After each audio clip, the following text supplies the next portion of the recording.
We're going to take the LMC-TV mic and pass it around so everybody can introduce themselves so that the viewing audience who will be able to see this later will know also who is in the room. I'm Elaine Chapnick, president of the Larchmont Mamaroneck Local Summit. Hold on. There we go. Shirley, speak right into it. And identify yourself either by your organization or where you're from in the tri-municipal area. Good morning, Shirley Hilton, Summit Board. Lynette C., Summit Board, Student Aid Fund, and Continuing Ed.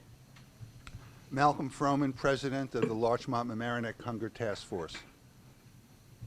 Sabrina Fiddleman, Summit Board, member of the steering committee of the Larchmont Mamaroneck Hunger Task Force and LMC-TV Board. Jane Orans, Community Council Center. Doreen Kishel, John Bosco Workers. Fran Snedeker, Village of Larchmont. Nancy White, Summit Board, President Larchmont Historical Society, and Board of Larchmont Chamber of Commerce. Pierre Poux, Shore Organization Sheltering the Homeless. Loud, please, for the rest of us. Bob Hayden, Summit Board, volunteer at Home in the Sound. Jeff Megan, Summit Board, LMC-TV Board. Penny Oberg at Home on the Sound Board. Reverend Carol Gadsden, Rector St. Thomas Episcopal Church. Welcome. Hey. John Bradley, Summit Board, at Home on the Sound Board. I'm Julie Roach, co-founder of Burbio.com. It's a free calendar sharing platform. We encourage everyone to use to put their calendars up and share them with the community and with individuals. Much needed. Peter Cohen, JCY of Yonkers Jewish Community Youth Group. Paul Galvez, Larchmont. Mike Rahimi, no board. I just live in Mamaroneck. Diane Drew, League of Women Voters for Larchmont and Mamaroneck. Susan Dowd, resident of Larchmont. Yeah, Randall Dowd, also in Larchmont. Bob Milburn, volunteer at Home on the Sound. Lynn Reichgott, board of At Home on the Sound. Bill Lawyer, I'm from Rye, and I write for the Rye Record newspaper. Bob Sanger, Mamaroneck. Nelia Sherry, Committee on the Art and Human Rights Committee. Kay Francis Richards, Summit Board. Ann Bukowski, Summit Board and St. Augustine Church. Mary Lee Berridge, Women's Club, Human Rights Committee. Interfaith, tonight there's a special meeting, 7:30, St. Augustine's Interfaith, Thanksgiving. Now, I am also the collector of money and signatures. I have 2 bits of change someone has given me. If you'll raise your hands of who I owe. It's right, sitting at 2 different bits. There, I thought so, thank you. And please, everybody, don't neglect to sign up. It's very helpful to us. And give us your email if you're new. And welcome if you're new. Thank you. Excuse me, Elizabeth Sanger, Summit Board and Human Rights Committee. Anna Denoy, Director of Community Services and Section 8 Housing Choice Voucher Program for the town of Mamaroneck. Dave Finch, Trustee-elect, Village of Mamaroneck. Emmy Lou Sleeper, elderly citizen. That's not true. Janet DeMacy, Summit Board, Continuing Education, Women's Club, Shore and I Care, the rest. Doris Block, Summit Board, Steering Committee, Larchmont Mamaroneck Hunger Task Force, and Town of Mamaroneck Traffic Committee. Janet O'Connell, Summit Board, At Home on the Sound Board, and I want to remind everybody that the St. John's Bazaar is this Saturday, and we're accepting your treasures, books, household items, old toys, old electronics, now until Thursday midday, and all the proceeds go to local charities.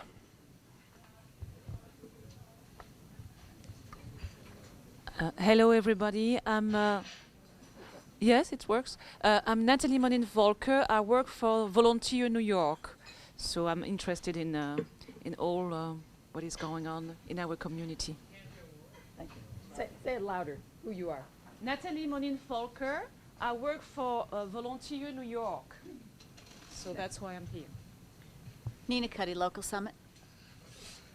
Bill Crawford, Summit Board, pastor, Larchmont Avenue Church, and Hispanic Resource Center Board. Renee DeVries at Home and Sound and Women's Club. Great. Iris Free Hope Community Services.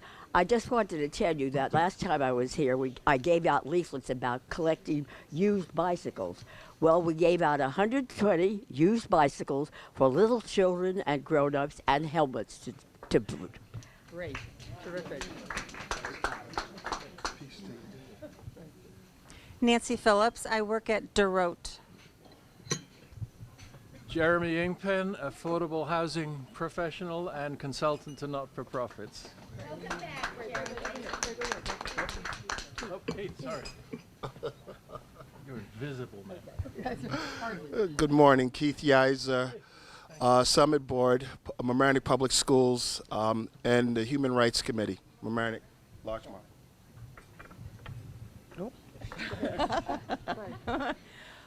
Janet Buckbinder, Summit Board, and Larchmont Mamaroneck Radar. Will have copies of this booklet that we just produced. It'll be sitting over here. It's a community booklet that we've distributed to parents in the Mamaroneck School District of secondary level students, as well as the Rye Neck schools. It's a great little booklet, great for parents, grandparents, and anyone who deals with children. So I'll leave them over here. You can take one on your way out. Nancy Pearson, Mamaroneck Board of Ed. And left field, Ian McAndrews, Mayor of the Village of Larchmont. Maura Carlin, LMC-TV Board, and the Local Live. Great. Thank you, everybody. Okay, Jeff, now you're on. Our 2-minute tidbit. Makes it a two-parter then. Whatever. Get this back in. There we go. Okay. Use this one now. Welcome, everybody. This may be a two-parter. And by the way, congratulations to the Mamaroneck High School field hockey team. Second time in a decade, state champions, big schools. And now that Keith is here, we can start. I'm speaking religion. Religion. Have you all got it? How many houses of worship are there in our tri-part community? Quickly guess. Come on. 16, 22, 13. All right, the winner is Keith. It's 21. All right.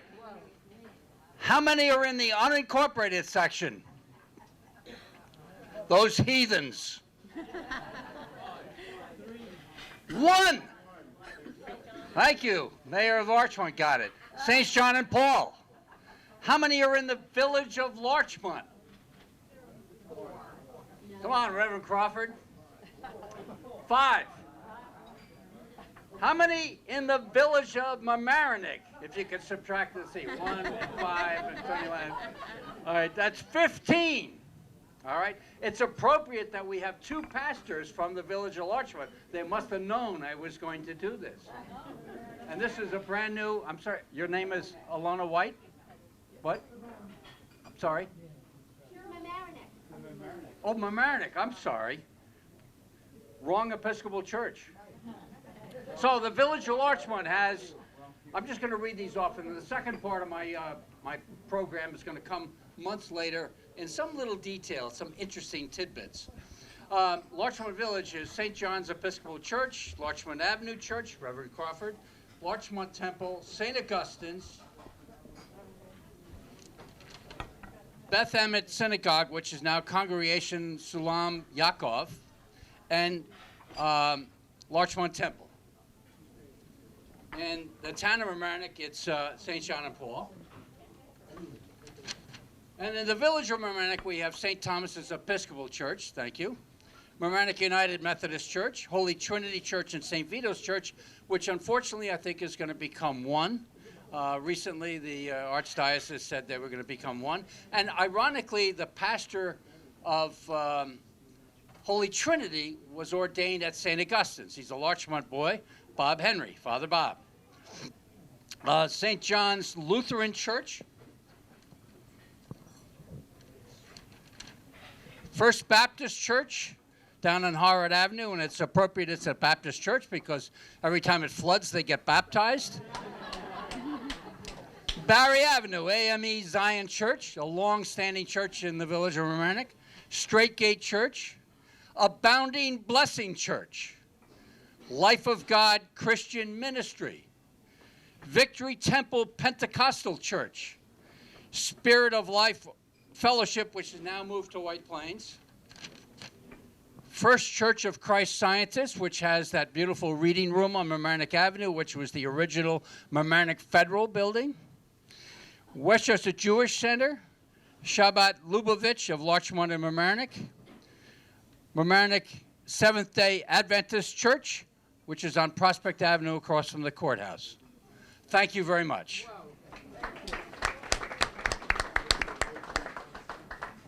Thank you, Jeff. It gets our day off in a holy way. I'm going to now turn the program over to Janet O'Connell.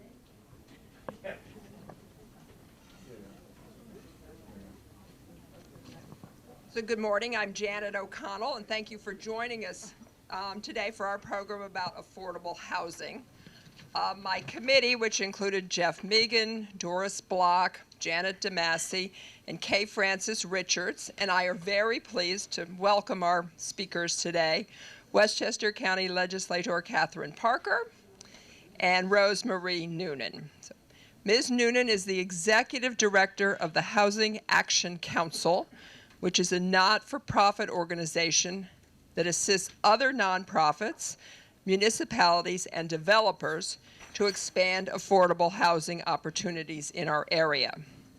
Rose has extensive experience in securing and working with government resources, both federal and local, for the development of housing. And Rose manages the affordable housing requirements of several municipalities, including the village of Larchmont. Catherine Parker, a Rye City resident, was elected to the Westchester County Legislature in last November to represent Rye, part of Harrison, part of New Rochelle, and Larchmont and Mamaroneck. Catherine serves on numerous county committees, including the Housing and Community Services Committee. For over 17 years, Legislator Parker has owned and operated her own business in downtown Rye, a travel store called Parker's. And she once won $50,000 on the TV show Who Wants to Be a Millionaire?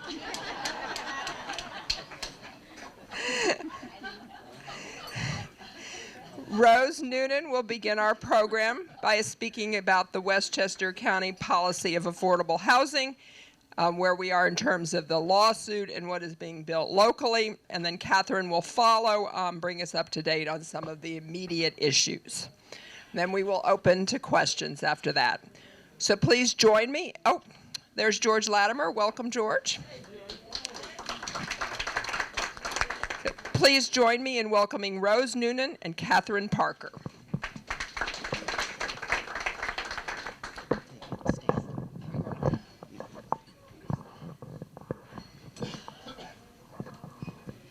Okay, well, I'm really pleased to be here today. For those who know me, you may know that I'm an early morning person, and everyone says, oh, I don't want to go to a meeting that early. I come here and look at all of you. I just can't believe people are here so many of you at a 7:45 in the morning, and thank you, and thank you for coming to listen about affordable housing. It's been my issue and my passion for my entire career. And I love the topic that the title of this session, of navigating the currents of affordable housing, as that's what I've been feeling I've been doing all my life. And I tell you, it's getting harder and harder, when I had hoped over my lifetime it would get easier and easier. But here we are, and as I said, I'm pleased that you're willing to listen and discuss affordable housing. I was asked to, and I'm not the county speaking. I need to make that disclaimer. Housing Action Council is a nonprofit organization. We work very closely with the county, but what I may say about county policies and programs, please take it as from my perspective. I'll let Catherine handle that part of it. Just in terms, the area you serve, the Larchmont, Mamaroneck, Rhinebeck, you look at your history in affordable housing, and it's so wealthy. I mean, you're blessed by having great community organizations that have worked years and years in affordable housing, the Washingtonville Housing Alliance and iCare. You have the Homix apartments managed by the town's housing authority, where you have 53 workforce unit. You have the Regatta in downtown in the Village, providing workforce housing in the area of home ownership. You have Continental View. You have the housing voucher program, and the last statistics I saw is there's about 700 individuals and families that are assisted through that programs. And from my experience of knowing some of you and working with you over the years, you are always and continue to look for housing opportunities. So, congratulations to all those that have worked in this area and supported that area. But we all know that that's by far not enough.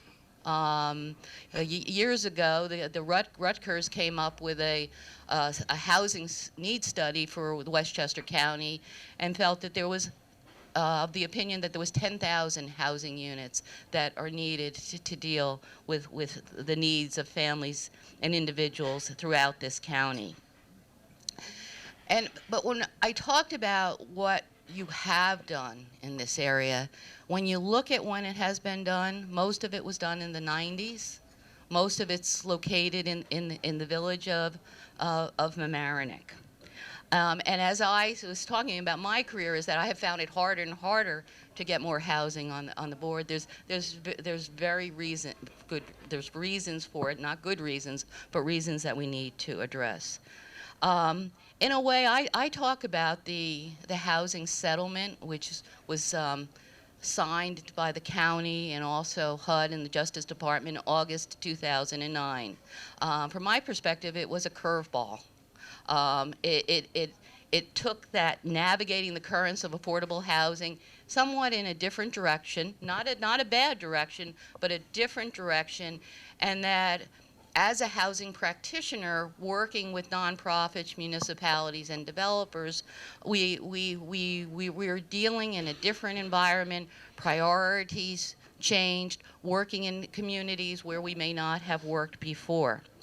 As I said, that settlement was signed in August 2009. The county had a 7-year time frame to carry out the implementation plan that accompanied the settlement. And so the funding and the staffing focused on those compliance issues, and sometimes and deterred funding and staff time away from some of the more urban communities. A requirement of the settlement is that the county facilitate the development of 750 units of housing. So I hear 750 units, you heard me talk about 10,000. So immediately the discussions focused on 750. Many felt that that's what we needed. The conversation changed. It changed to, can we do 750 units in 7 years? And I'm thinking 10,000 units we need by 2015. I always thought 750 units was very achievable in that period of time, and I still believe it is. And I do think the county will facilitate that many units in that many years.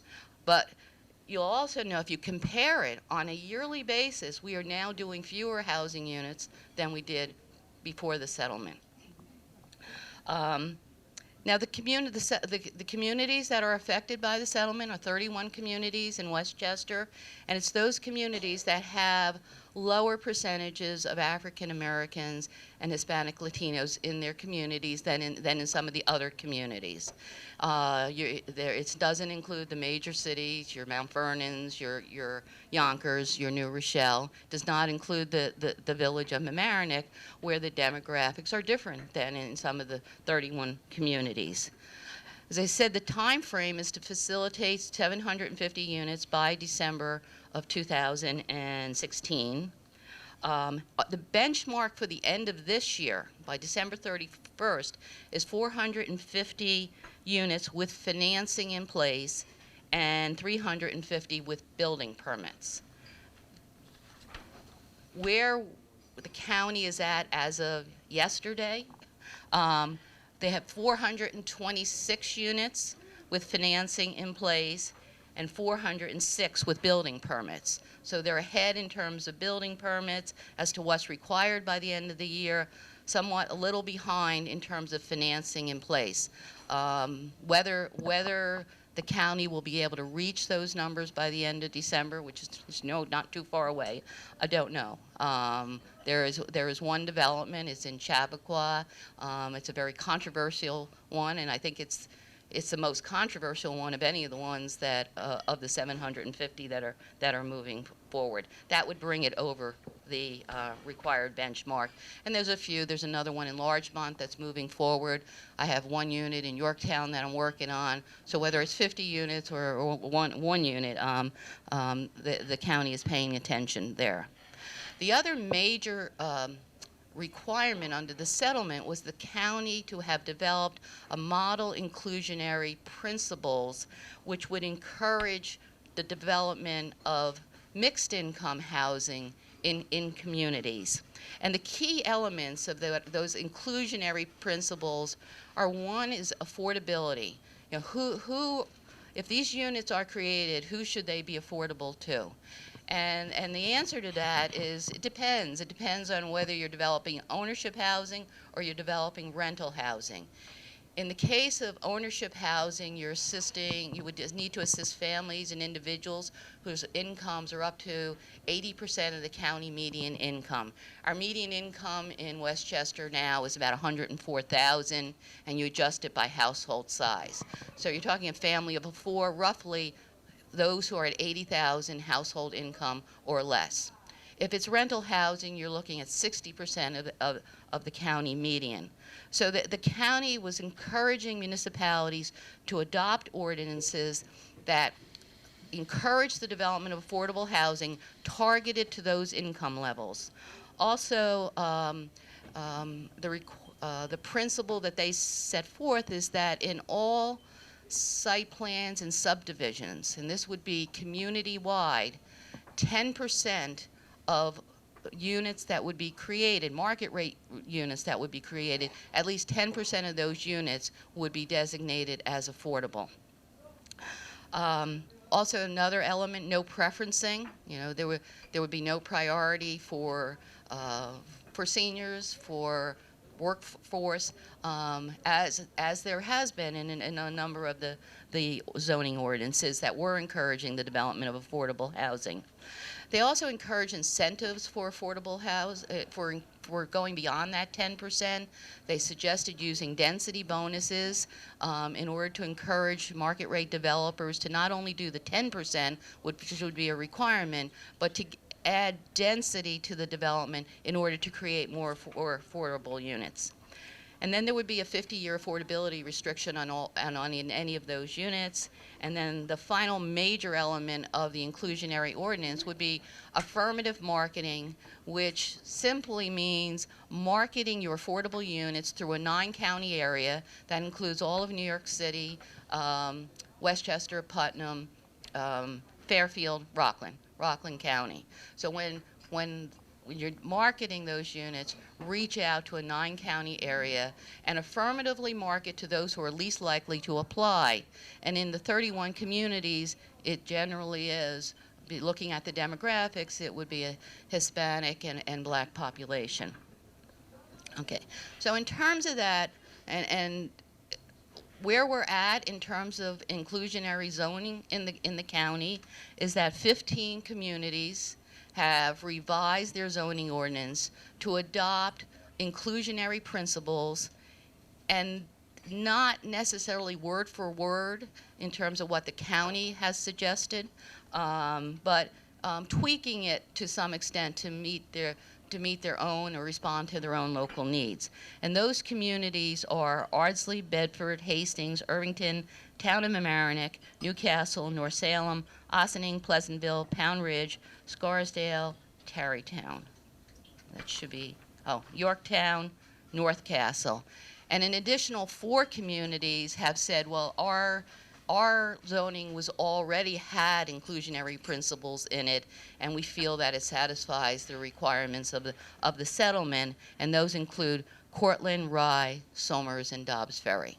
Okay, so in terms of your communities here, the town of Mamaroneck, within the past year has adopted inclusionary principles.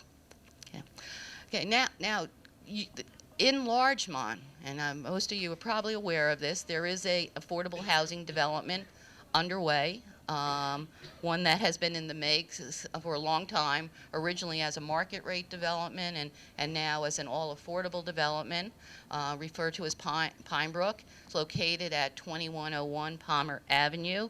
I hear that I'm intimately involved in it as I'm doing the marketing, and we also helped gather the funding for it. I understand we're out of the ground now, which I need to go check after this meeting. I've been looking at a lot of dirt and rock being moved around for the past six months, so I'll be taking a little trip over there. But there are 51 units there. 10 one-bedroom condos and 41 two-bedrooms. We have marketed, we firmly marketed through the 9-county area, and as of the deadline date, which was the end of September, we received 277 applications. 5 of the 51 units are set aside for individuals, families who have a connection to Larchmont, Mamaroneck. And so only 46 of the 51 units count toward the settlement goal of 750 units. I wanted to give you an idea of who has applied. It'll take us months to get through the qualification process. So where we're at in terms of it is that, as I said, 277 individuals or families applied. 113 of those applicants are single people. 80 are 2-person households, 50 are 3, 31 are 4-person households, and 3 are 5-person households. And in terms of the 5 units that are targeted for those who have connections locally, 27 applicants. And they fell into, and this is the order of priority in the preference category, a full-time employee of the village. We had 1 applicant. An active volunteer member of the village's fire department, which is 1. A full-time employee of the Larchmont Public Library, the Mamaroneck School District, or the Larchmont-Mamaroneck Joint Sanitation Commission, 2 applicants in that category. Residents of the village, 62 and older, 2. Part-time employees, which was 20 hours per week or 1,000 hours per year of the village or the school district, 5 fell in that category. Resident of the village who is over 21 but under 30. And that's 4, and then resident of the village, 12. So when you add all that, 27 applicants came in. Now they're eligible not only for the 5 units that have been set aside for those categories, but also for units throughout the development. Now, a goal of affirmative marketing of the settlement is greater diversity integration. So looked at the applicant pool, and I've got to say it mirrors the other affirmative marketing efforts that I have been involved with since the settlement. So of the 277 applicants, 27 self-identified themselves as Hispanic, 38% as African American, and 4% Asians. And so that's where we're at. we're beginning to qualify people. My guess is that we will go through everyone in the lottery as we have on every other lottery we've done. There are many reasons that people do not qualify or decide not to go forward. So we're continuing to take applications. In addition to that 270, we have another 30 or so applications that will be under review. Just in terms of what my own sense of what we've been working on over these past 4 or 5 years since the settlement is that there is definitely a need for the housing that's being created, whether it's home ownership or rental. It's being structured to be affordable to families and individuals whose incomes range between between $60,000 and $80,000 having that household income. There are many people who apply who have incomes substantially less than that, who are in the $40,000 to $50,000 income bracket. It's not affordable to them. And we have, what I've noticed with our initial review of applications, we have a lot of applications that came in under that 277 where people are over income. And I know that they need the housing, but they're not going to qualify because they're over income, but there's also other housing that they can afford. So we're dealing with a segment of the market, and there's also still a tremendous need and a much greater need for more affordable housing throughout the county.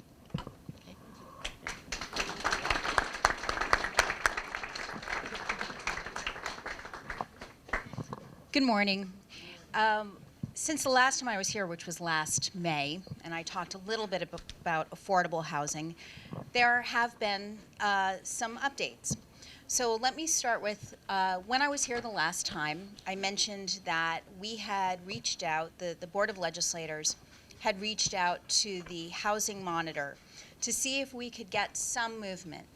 The reason for that was that we had lost for 2010 and 11 and 12 federal monies that come into our communities for a variety of programs, and it was just adding up pretty quickly. We were really approaching 25 million of including going forward for 2013. And so our sense was that one of the sticking points had been that HUD had rejected our analysis of impediment. That's one of the conditions of the settlement, that an analysis of impediment be applied. And it had to be under two standards, the Berenson standard and the Huntington standard. Huntington was the federal standard. And the county had only performed the Berenson standard. So what we asked the monitor, please, help us with the to do the Huntington analysis.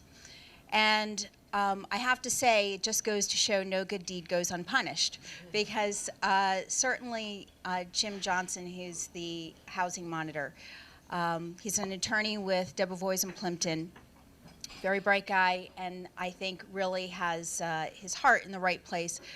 Absolutely thought that, okay, let's see what we have here. So the Huntington analysis came back, and it was in a state called prima facie. So, first blush, he presented his findings to the Board of Legislators. And what did he find?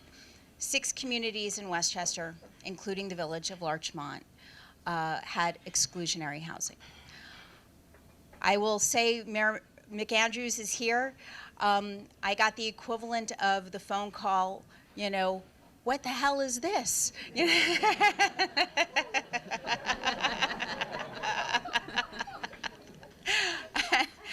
And we immediately got together with Jim Johnson and the consultant that had put together the analysis.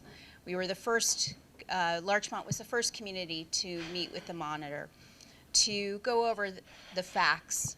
And I will say this, Mayor McAndrews did an excellent job of presenting very good reasons why Larchmont is actually not exclusionary. One of them Larchmont is probably the only community in Westchester County that has on its books a law that allows for boarders in homes. That was started, I guess, during the Depression.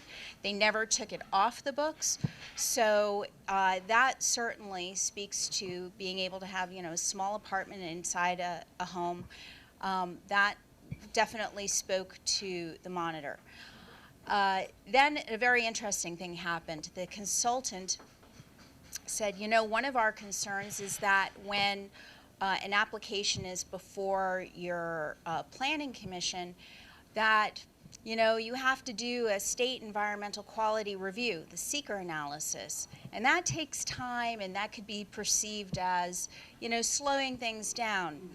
So we pulled out the FEMA flood maps and said everything has to go through a seeker analysis, and here is the map that shows how we are a coastal community. That spoke volumes to the monitor. And then an interesting thing happened. HUD then said to the housing monitor, you have no place being involved with the analysis of impediment. That is something for the county to do. We do not believe that your involvement is warranted, and so that analysis was stopped. The other interesting thing, and just the analysis itself would have had to have been adopted by the county, but obviously we weren't going to adopt that until each of the communities had spoken with the monitor, and it seemed very clear, as I say, in the meeting that we had with Jim Johnson, that Larchmont would have been taken off that list, and rightly so. I will go back to where we are again, because here we are still losing federal money, that the CDBG money, and we are right now in our budget discussions for 2015. In the county executive's budget, there is a line item for $25 million to be able to restore, in effect, offer its own grants to municipalities and nonprofits to make up for the $25 million that the federal government is withholding. However, I will say this, we have already paid into that $25 million that's being withheld. It comes out of our income tax. And so in effect, we would be asking for our property taxes to now subsidize that money. And I do think that that's a slippery slope to go down. What I would like to see is that, again, the county, we know what the monitor's Huntington analysis has said.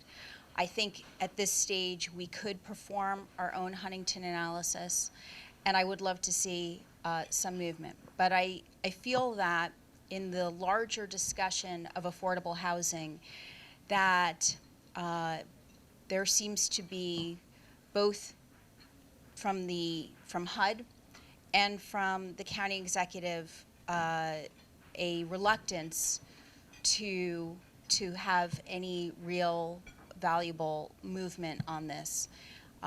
The monitor, I think, has been acting as the adult in the room. I feel he's been fairly trying to bring us to a point where we can go forward. I will say, Rose is correct that I believe we will absolutely fulfill the 750 units, and we are working very hard with our municipalities to see that happen. And there is a real need for affordable housing. There's no doubt. When you think about the different populations that could benefit, whether it's seniors who want to stay in place in our communities, whether it's our workforce, our public safety people, our teachers, whether it's students who are recent graduates from college who would like to come back to our communities, there's very little housing stock. So we absolutely have a real need for this. And as I say, I would love to see us move forward, and I think it's unfortunate that HUD stepped in and basically told the monitor, who I thought had been doing a pretty good job trying to navigate us through, to stop and let the county pick up where he's left off. And I will end there and open it up for questions.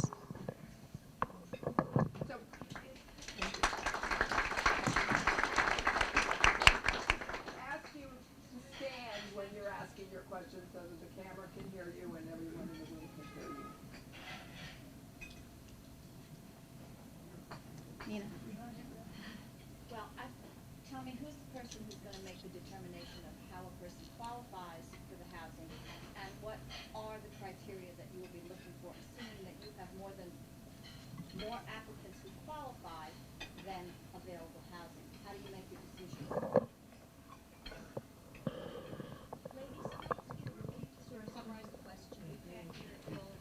Okay. The question is what criteria is used in terms of qualifying families and individuals. I assume for the Pinebrook development, or whatever. Okay. I have a big role in that. We do follow let me just step back here. There's two levels of qualifying. There's one is, does the applicant meet what we call the program criteria? And there are a couple of things there. We're looking at, do they fall into the income categories that I mentioned before? If in the case of Pinebrook, is their household income less than 80% of the county's median? And so there is a 400-page HUD book that tells you how to determine income. And we look at and if you're $1 over, you're not qualified. There's no $5, $10, there's nothing. If you have to be under that number. So we follow the criteria in looking at people's, their wages, their income, and we're looking at it at this point in time. So we would look at it today and project it 12 months forward. That's one criteria, program criteria.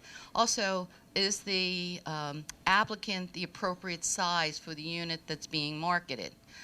There are occupancy standards, so a single person would only be eligible for a 1-bedroom.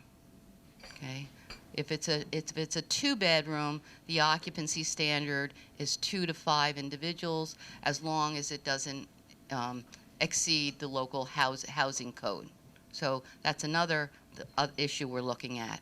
And most of the home ownership developments, unlike the rentals, they have an asset test, because we bring in monies from the New York State Affordable Housing Corporation, and the formula for that is that if your assets, liquid assets, exceed 25%, and we call it the gross sale price, you're not eligible, and that's a state requirement. So what you're having is applicants who apply who may be selling their homes, wanting to downsize, need to downsize, but because of the asset that they'll have, then they're above the asset test limit, which in the Pinebrook, it depends on what you buy, but it's between $80,000 and $100,000.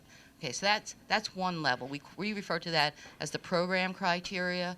Then the second, in the case of either rental or ownership, can you afford what you're buying or renting? And we're looking at, are you mortgageable? Do you have the down payment that's needed? Can you afford the difference between what you can mortgage and what the sale price is? Do you have 3% down payment plus closing costs? Closing costs run between $12,000 and $15,000. So a family needs to have $20,000, $25,000 in order to buy in the Pinebrook situation. And in the rental, if you have let's say the rents are $1,000 a month rent, if you're making an income of $15,000 or $20,000 and you don't have a voucher assistance, you're not going to be able to afford to live there. So that's the criteria. I've got to respond to your statement that we have more qualified people applying than we have units available. As I mentioned before, because of these requirements in terms of the program requirements and also affordable, can you afford what's being sold in rent? We have, in every lottery that we've done since the settlement, we have gone through everyone who submitted by the lottery date and continue to solicit applications. Okay.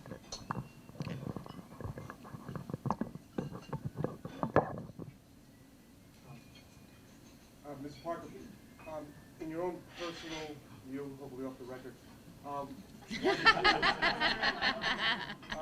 why did we lose the $25 million? Is that going to be possibly per year? Is it appealable, or is it tied up in litigation? Might we get it back? The bad news is that money is gone forever. And it was cumulative, by the way. Why did we lose it? We lost it because, according to the settlement, we hadn't complied with all the conditions. And again, one of the conditions that we had to meet was doing an analysis of impediment and using the standards of Barron's and Huntington. So that money is gone. The federal government clearly believes that Westchester County can't be trusted. You know, a settlement is a settlement. I've said that before. And, you know, at this point, they're playing hardball by withholding that money.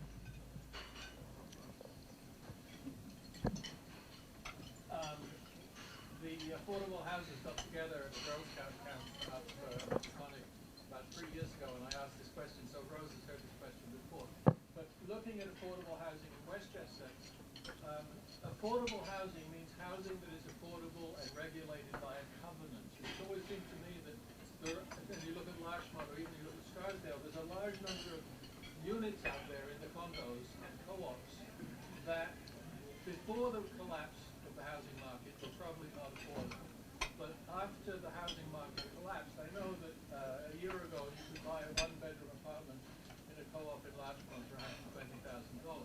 So my question to Rose is, if you took now all of the housing units, the housing market hasn't come back, and if we counted in those co-op units and condo units whose prices took a 25% cut, how does that change the picture on affordability?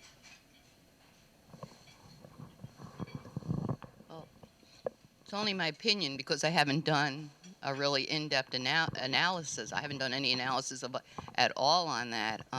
Co-ops have always been a difficult source to use for affordable housing.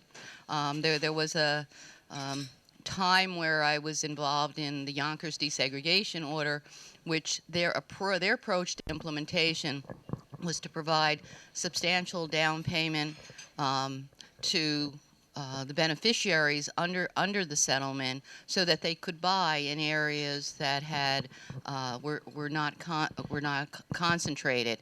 And the thinking at that time was that there were affordable units using this down payment assistance in the co-op area.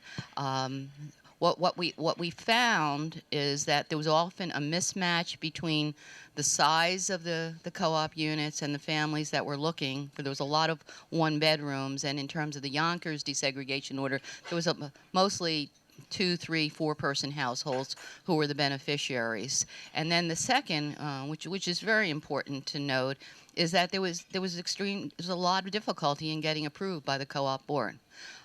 They were the concerns that were expressed verbally is that there would have been a deed restriction on those units, and that it would force down the value of the co-op when they were concerned about the value of their own co-op units at the time. Now, if that restriction wasn't applied, I think there would have been a greater receptivity upon the co-op boards than there were. I'm also a Housing Action Council is a member of the Multiple Listing Service. I don't see houses that are affordable right now.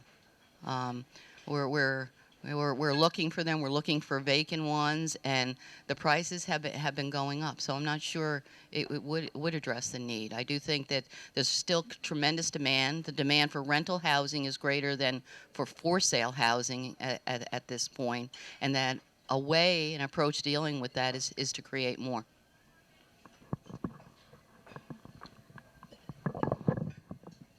In the back, yeah. Thank you. Captain Bob Hyden, you said that as a result of HUD's position, that now it's in the arms of the county to proceed with satisfying the settlement. I understood that the Board of Legislators had pretty much said that they would take it over and sort of shoved Asperino aside. Whatever the facts are, who is in charge of reaching a settlement with HUD, and where does it stand? So, Bob, the settlement was reached in 2009, and it is up to the county executive to fulfill the obligations of the settlement. The Board of Legislators, what we tried to do was just to get some movement by, there is a monitor for this that was appointed by the Department of Justice. And what we tried to do was work with the monitor, who has been trying to work with both the county executive's administration and with HUD. And we thought, okay, let's, the chairman of the board likes to use the example, if you're sick and you go see a doctor, you want the test to know if you have cancer. And let's find out if we have cancer. Let's do that Huntington analysis that's never been performed. And it wouldn't be binding because, according to the settlement, the county does need to do its own Huntington analysis. So what we did was we just wanted to find out what the Huntington analysis would show. And as I had stated earlier, that because the way the process was going to work, it was a very transparent process where the monitor would be presenting his findings publicly before they were really, again, in that prima facie stage, before it was really the final report. So that's why publicly Larchmont had the distinction of being on the list of 6 communities in Westchester. But that was really, as I say, my belief was that we would have been able, if he had stayed to continue on, that we would have been able to get Larchmont off that list. It stands exactly where it stood prior to the housing monitor doing the Huntington analysis. It's still the obligation of the county to do that, and without the Huntington analysis, there is not a fulfillment of the conditions of the settlement. Nancy.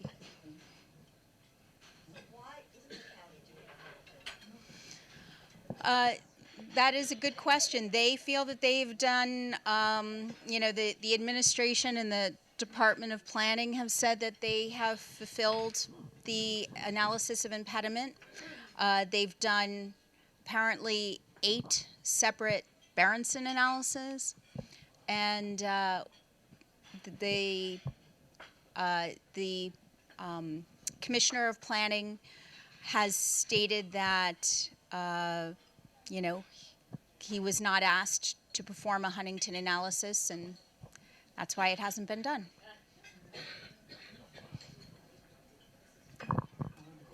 Any other questions?